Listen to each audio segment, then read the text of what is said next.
Nicola Sturgeon risks hopes of clinching EU presidency with comical no-deal Brexit move.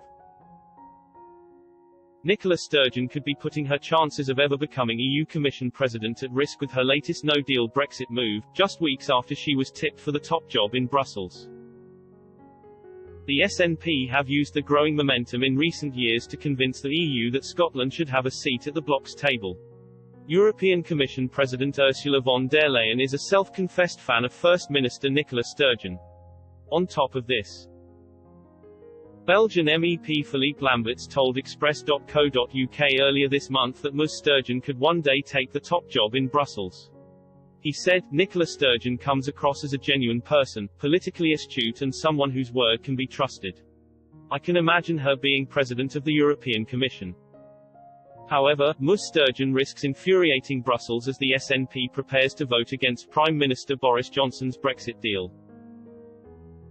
Ms Sturgeon said this week on Twitter, "Tory-Labour view is that all Scotland can aspire to is a choice between a terrible deal we didn't vote for and no deal we didn't vote for, and even then our view only counts if it accords with Westminster's.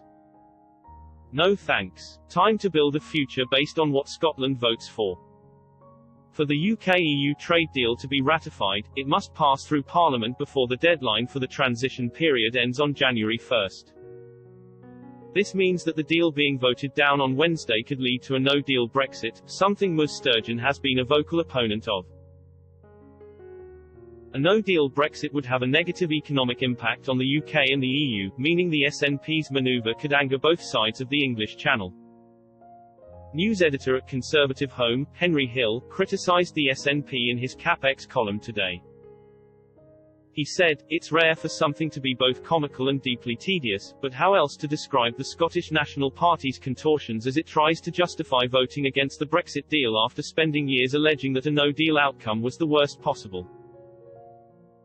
The SNP's leader in Westminster, Ian Blackford, denied that his party is throwing its weight behind no deal by attempting to thwart the ratification of Mr Johnson's treaty.